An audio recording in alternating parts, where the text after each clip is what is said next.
Mes chers frères et sœurs, amis du parvis du Seigneur, paix et bien dans le nom de notre Seigneur Jésus-Christ. Une seule chose je nous propose aujourd'hui pour notre méditation. Ne mets pas ta vie en danger en bouffant seul le bénéfice. Dans la première lecture, Saint Paul dans sa lettre aux Philippiens dit « Frères, j'ai approuvé une grande joie dans le Seigneur, à voir maintenant réfléchir vos bonnes dispositions pour moi.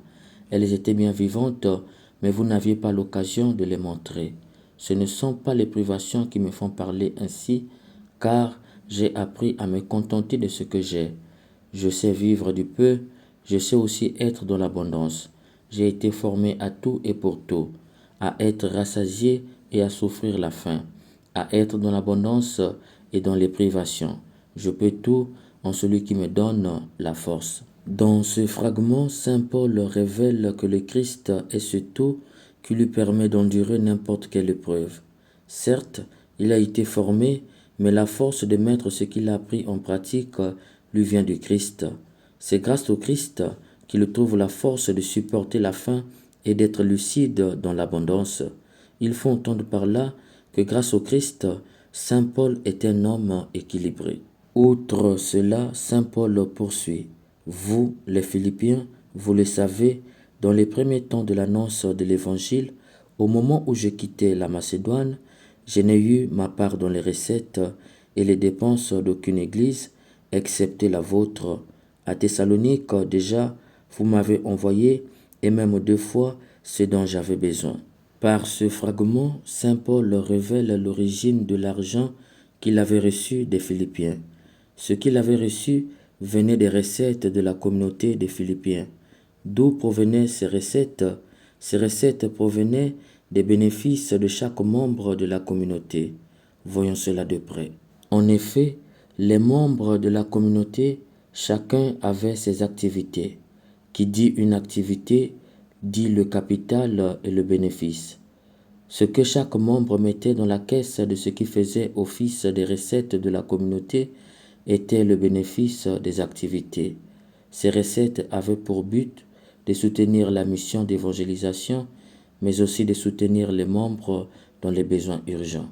C'est pourquoi Saint Paul ajoute « Je ne cherche pas les dons, ce que je cherche, c'est le bénéfice qui s'ajoutera à votre compte. » Mes chers frères et sœurs, n'allons pas si vite ici, car il y a une grande vérité que Saint Paul nous révèle. Par ce fragment, Saint Paul nous révèle une vérité fondamentale. Le bénéfice d'une activité se divise toujours en 3 parties.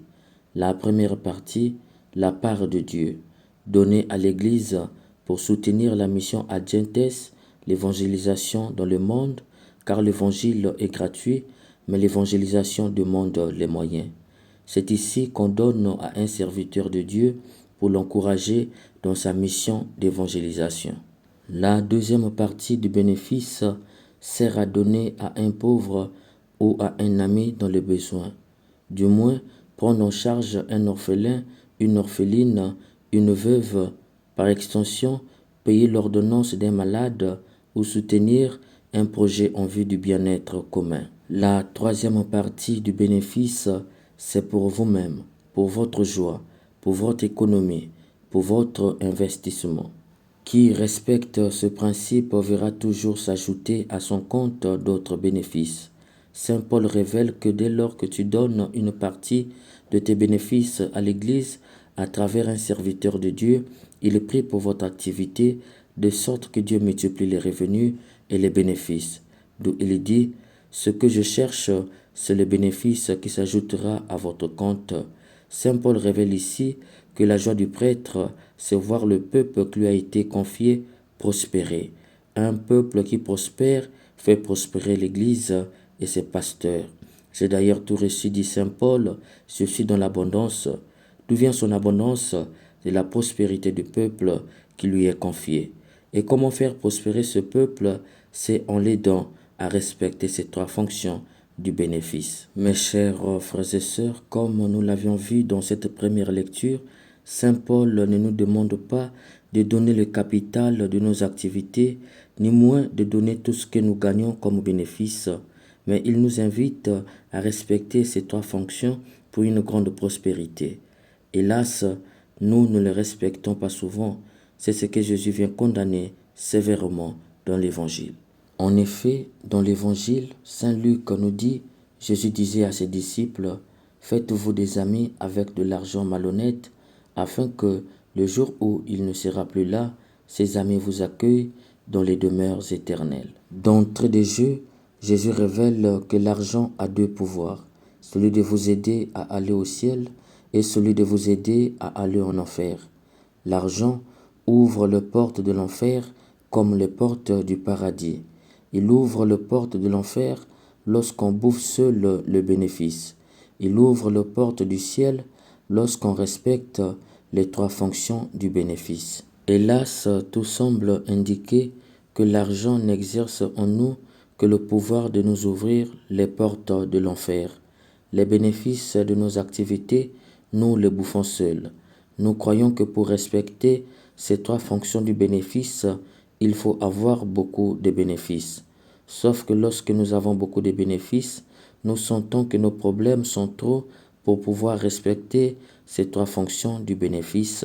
Pour Jésus, c'est être indigne de confiance. C'est pourquoi il dit, celui qui est digne de confiance dans la moindre chose est digne de confiance aussi dans une grande. Celui qui est malhonnête dans la moindre chose est malhonnête aussi dans une grande. Il faut entendre par là, si tu es honnête dans les petits bénéfices que Dieu te donne, tu seras honnête dans les grands bénéfices que Dieu te donnera. Si tu es malhonnête dans les petits bénéfices, tu le seras dans les grands bénéfices. C'est pour te dire, le bénéfice, c'est Dieu qui donne. Tu peux avoir ta marchandise, mais c'est Dieu qui touche les cœurs des clients. Tu peux travailler, mais c'est Dieu qui touche le cœur de tes patrons pour recevoir une augmentation ou une prime. Alors, pourquoi tu lui tournes le dos à travers la mission de son Église et à travers les pauvres? Pourquoi le bénéfice, tu le bouffes seul? Pour Jésus, qui le fait, était malhonnête et Dieu ne peut lui confier des grands bénéfices. C'est pourquoi certains qui ont vu retirer la grâce divine dans leurs activités sont allés pactiser avec le diable pour réussir. Du coup, l'argent, comme dit Jésus, est devenu leur maître. Ils sont devenus les serviteurs du maître Satan pour l'argent. Il faut entendre par là que c'est Satan qui leur dicte des choses à faire. Sacrifier X ou Y pour avoir plus et ils obéissent. Chers bien-aimés, voilà où nous conduit le danger de bouffer seul les bénéfices. De mon expérience de prêtre, j'ai déjà vu une femme qui, malgré qu'elle avait 3750 de bénéfices, elle donnait 1250 pour l'évangélisation et 1250 pour les pains des pauvres. Coïncidence ou pas, aujourd'hui elle est directrice d'une grande société avec beaucoup de travailleurs. Il me semble que Dieu notre Dieu n'est pas con, qui donne peu reçoit beaucoup, mais qui garde beaucoup se verra prendre tout ce qu'il a, car où Dieu n'est plus, l'homme déçoit toujours. J'ai aussi vu quelqu'un qui, de ses bénéfices, élevait un enfant de pauvre. Aujourd'hui, sans emploi, il confesse que c'est cet enfant qui l'aide beaucoup. C'est pour te dire, cher ami, le problème ce n'est pas être riche ou pauvre, le problème c'est de bouffer seul les bénéfices. Ne mets pas ta vie en danger en voulant bouffer seul les bénéfices que Dieu te donne. Dieu est toujours absent de la vie de celles qui bouffent seuls les bénéfices. Qui prospère sans Dieu prospérera avec Satan. Que l'Esprit Saint nous aide à ne pas bouffer seuls les bénéfices, afin que l'argent ne nous ouvre pas les portes de l'enfer. Amen.